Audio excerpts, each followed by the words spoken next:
Assalamualaikum warahmatullahi wabarakatuh. Selamat siang Sobat Desa. Terima kasih sudah bergabung pada siang hari ini. Semoga siang hari ini kita penuh manfaat. Semoga semua semangat sampai diskusi kita berakhir nanti. Oke, tema kita yang kedua kali ini adalah tentang kemandirian pangan keluarga di masa pandemi COVID-19 dengan subtema Mandiri Pangan dari Rumah Sendiri.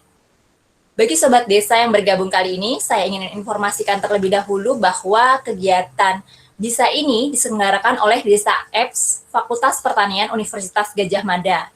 Desa Apps merupakan singkatan dari Digital Extension Society for Agriculture Application yang mengelola aplikasi penyuluhan pertanian agrokompleks berbasis Android. Jadi, Sobat Desa bisa mendapatkan aplikasi ini di Play Store.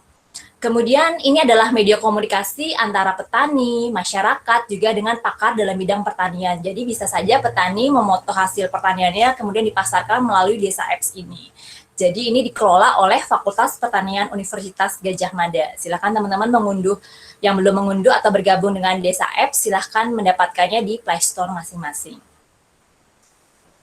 Saya lihat di sini ada 74 peserta yang sudah bergabung. Terima kasih sudah meluangkan waktu di siang hari ini.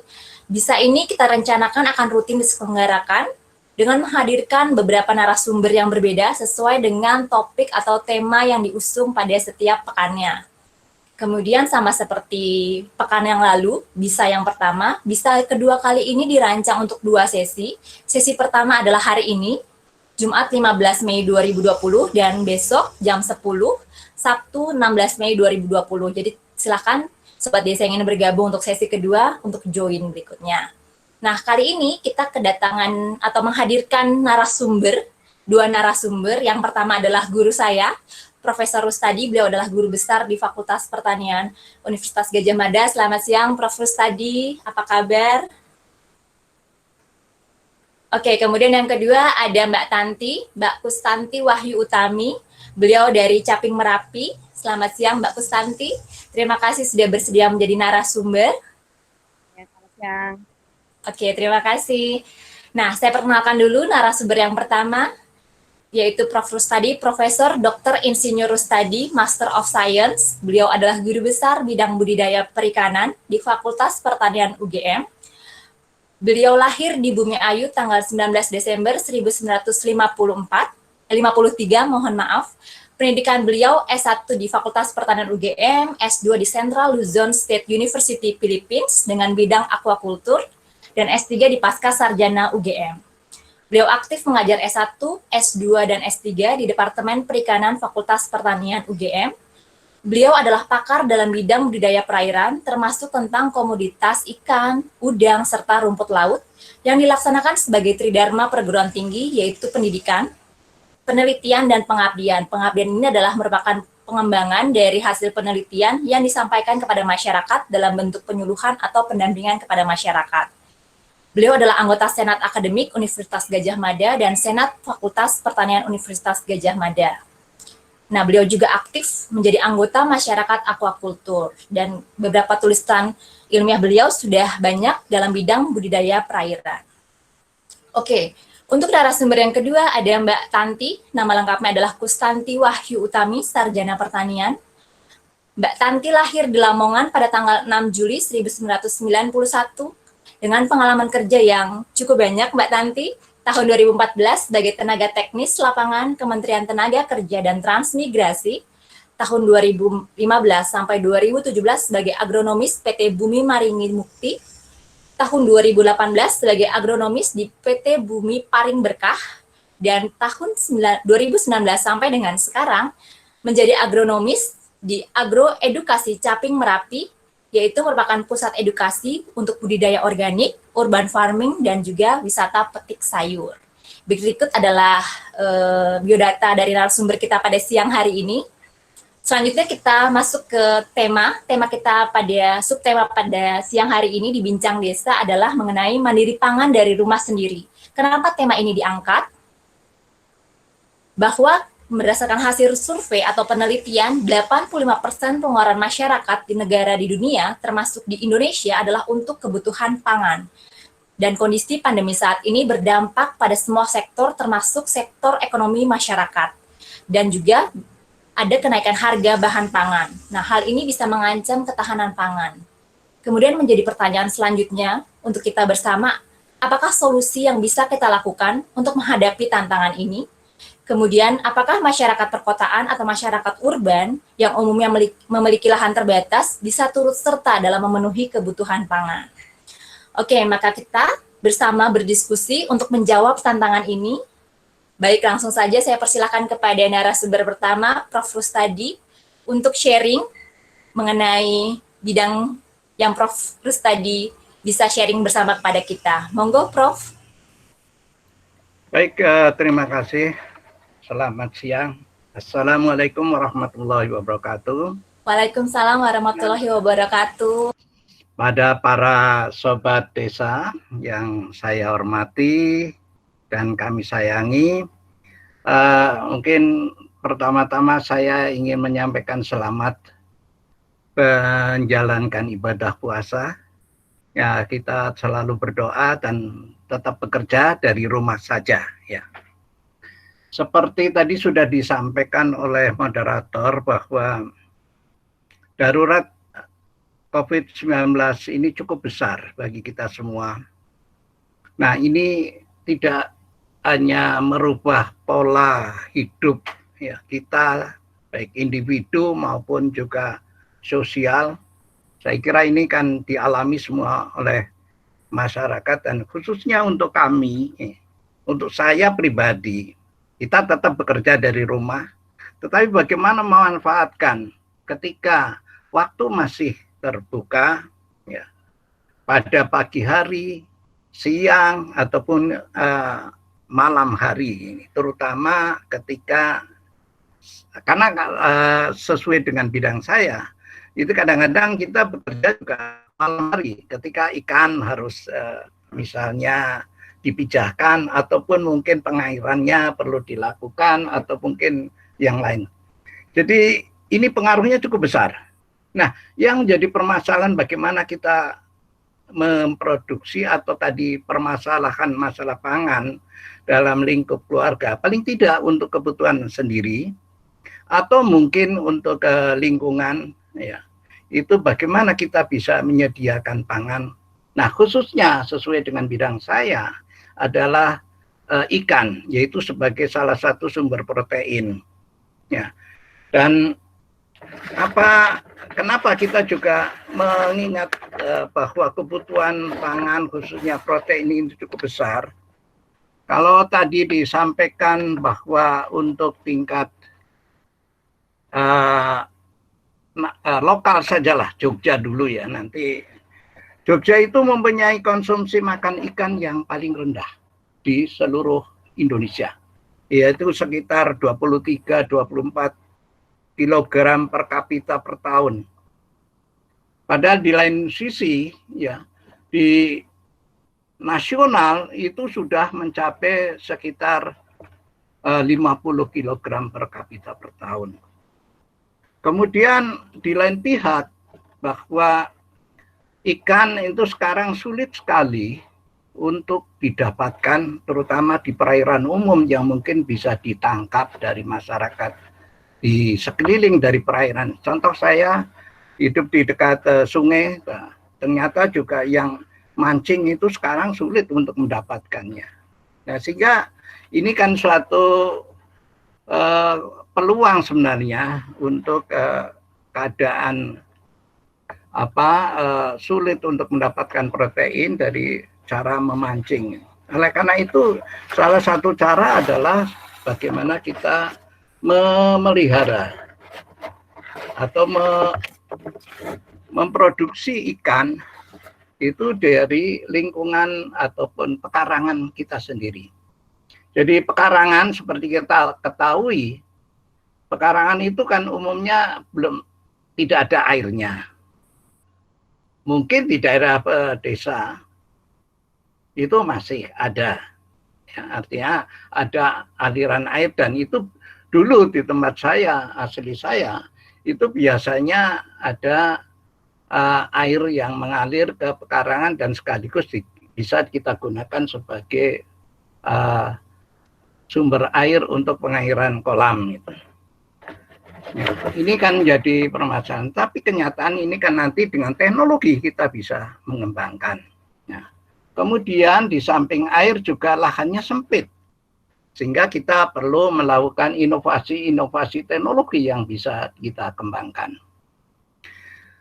Sedikit lagi saya kembali pada masalah kebutuhan protein yang tinggi, karena kebutuhan protein kita tadi permasalahan di Jogja yang rendah, ya.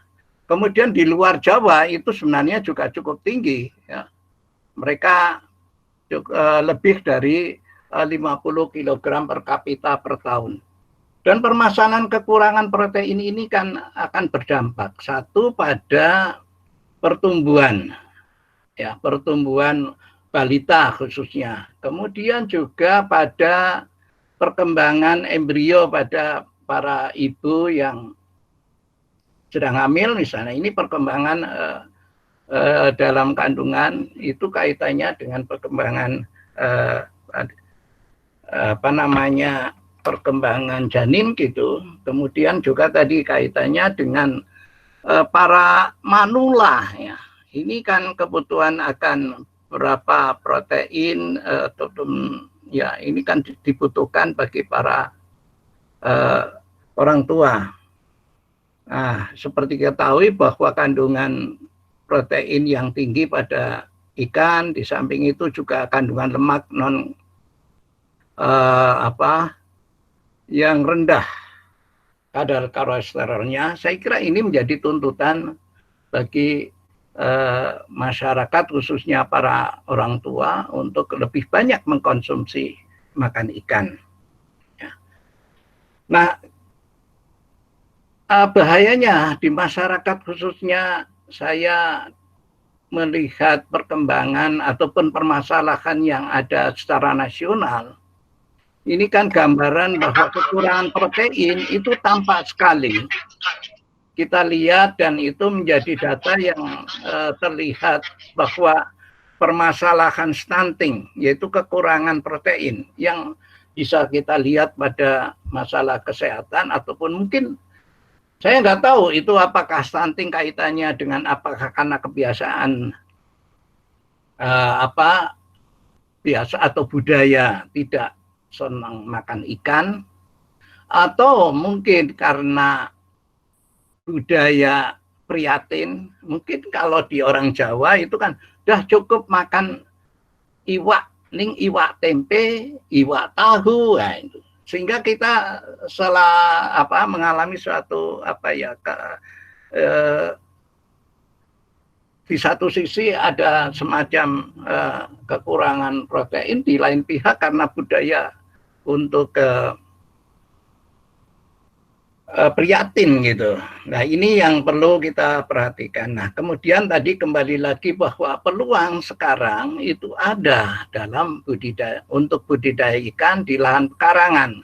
Dan lahan pekarangan tadi sudah saya katakan itu bahwa semakin sempit, kemudian ada airnya juga terbatas. Nah, ternyata dengan menggunakan air yang ada, apakah itu air hujan, kemudian air hujan, air sumur, itu bisa digunakan. Tapi jangan sekali-kali menggunakan air pump yang biasanya sudah menggunakan klorid, ya. Tapi air sumur cukup, air hujan bisa. Itu saya gunakan ini kedua sumber ini untuk pengairan dengan kolam terbatas. Kemudian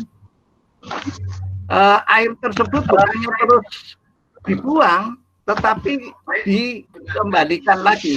Artinya di dalam suatu inovasi teknologi resirkulasi. Artinya air tadi dibuang, kemudian nanti dimasukkan kembali.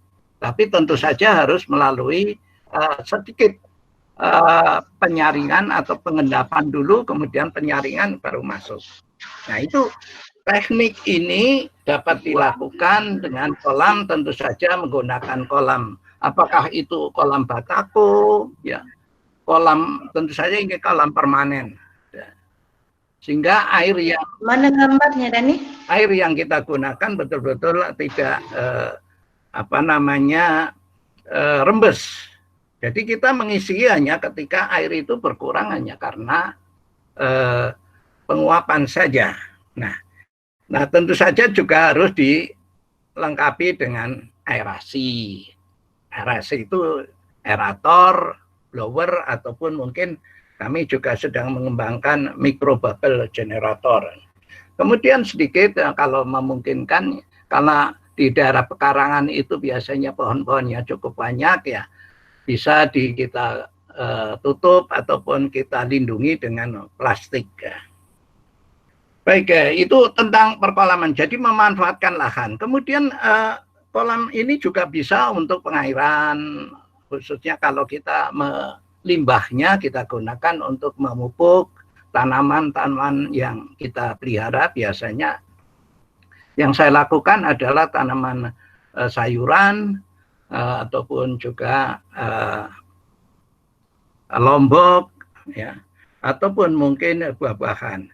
Nah, yang perlu kami sampaikan juga sekaligus bahwa di dalam satu kawasan pekarangan itu di samping untuk ada kolamnya, ada sayurannya, tapi juga ada ternaknya. Saya juga melihara ternak, kemudian ada tanaman yang nantinya untuk pakan ikan, khususnya pakan ikan gerameh. Jadi jenis ikan yang dari apa yang sudah saya kembangkan, baik kalau gurame itu dagingnya enak dan laku gitu ya, harganya mahal, dan juga pakannya bisa pakan daun-daunannya yang kita tanam di lingkungan. Kemudian ikan lele juga bisa. Ya, ini cukup bagus karena ikan lele pertumbuhannya cepat. Ya. Tapi kedua jenis ikan ini itu benihnya langsung harus dibeli dari luar. Sedangkan yang saya kembangkan lebih banyak adalah nila merah. Karena ikan nila merah ini bisa tumbuh cepat, tahan penyakit, dan dalam kondisi air yang kualitasnya jelek. Tapi juga dapat dipijahkan. Sebagai contoh, ini dalam 2 bulan terakhir sejak lockdown kita diumumkan khususnya di UGM, itu betul-betul kita memanfaatkan benih dari yang ada di yang kita pelihara, kemudian kita besarkan, dan alhamdulillah sampai terakhir 2 bulan bisa kita panen.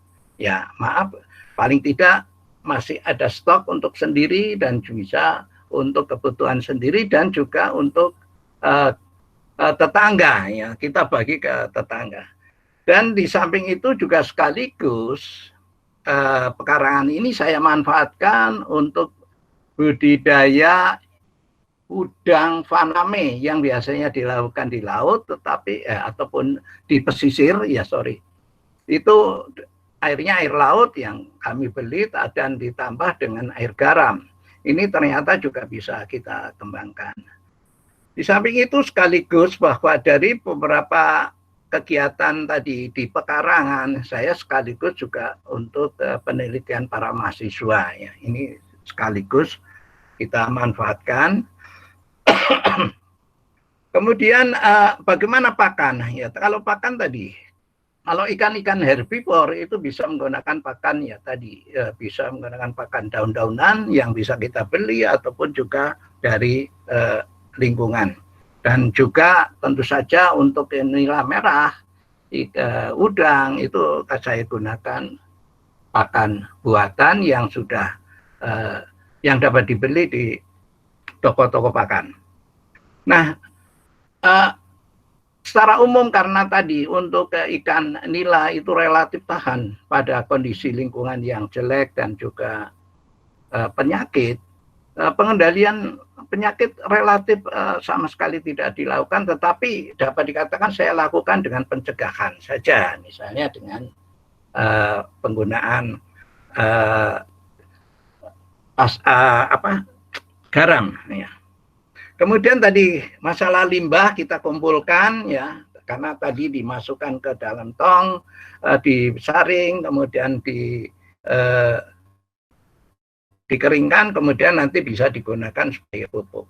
Nah, tadi kolam saya bagi beberapa sekat menggunakan jaring agar supaya nanti bisa sekat-sekat menjadi bagian-bagian yang nantinya akan digunakan untuk ukuran yang berbeda, sehingga nanti panennya akan tidak bersama-sama. Ini sekaligus agar supaya pertumbuhannya juga tidak saling bersaing gitu. Dan alhamdulillah kapasitas panen itu bisa mencapai tadi 30 sampai 40 kg per meter kubik air ya, yang saya lakukan terutama adalah nila merah. Jadi kembali lagi bahwa masalahnya tadi bersamaan dengan waktu yang kemarin itu kan tidak bisa memasarkan karena banyak masyarakat pembudidaya ikan itu sulit memasarkan, sehingga kami pun ya juga demikian adalah dengan cara ya dibagi-bagi dan yang jelas untuk kebutuhan sendiri dulu. Nah, dari hal-hal yang nanti sebenarnya saya sebenarnya pengen dari lokasi kolam, tetapi karena internetnya kurang bagus. Ada beberapa hal permasalahan yang ini kaitannya dengan bagaimana kita bisa mandiri pangan atau memenuhi kebutuhan pangan dari rumah sendiri. Itu biasanya yang menjadi permasalahan adalah semangat atau kemauan yang mungkin rendah bagi kita semua. Ini terbukti dari apa? Banyak pekarangan yang idle, artinya tidak dimanfaatkan. Sebenarnya pekarangan itu bisa dimanfaatkan. Ini terutama dari sekitar tempat saya itu sangat. Nah, mereka malas. Di samping itu juga tentu saja adalah masalah modal ataupun biaya. Tapi kami yakin sebenarnya itu bisa dilakukan. Kemudian yang lain adalah ikan, terutama ini produk yang kita hasilkan adalah ikan. Bagi keluarga itu kadang-kadang juga tidak mau membersihkan atau menyiangi secara mandiri gitu. Sehingga ketika kita memberikan ikan pun belum tentu kalau orang yang kecukupan ataupun orang yang tidak sering makan ikan itu malas membersihkannya. Sehingga ini akan menjadi permasalahan yang kadang-kadang belum tentu senang kalau diberi ikan.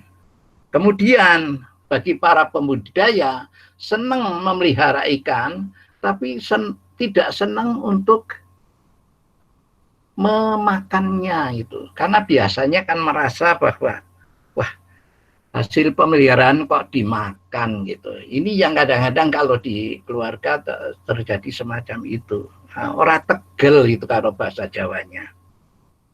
Sehingga kami sangat mengharapkan, jadi sebenarnya dengan syarat bagaimana kita memanfaatkan pekarangan untuk menghasilkan pangan secara mandiri, tentu saja bisa dengan lahan yang terbatas, air terbatas, tetapi tentu saja menggunakan teknologi. Teknologi sudah siap, ya. Tetapi tadi permasalahan-permasalahan yang tadi kita bagaimana menggerakkan masyarakat untuk bisa mandiri, ya, menghasilkan pangan apapun jenisnya dari rumah sendiri. Dan tentu saja ini tidak hanya di masa darurat COVID-19, tapi untuk seterusnya, untuk bangsa Indonesia. Karena tadi dengan adanya permasalahan-permasalahan yang dihadapi secara nasional.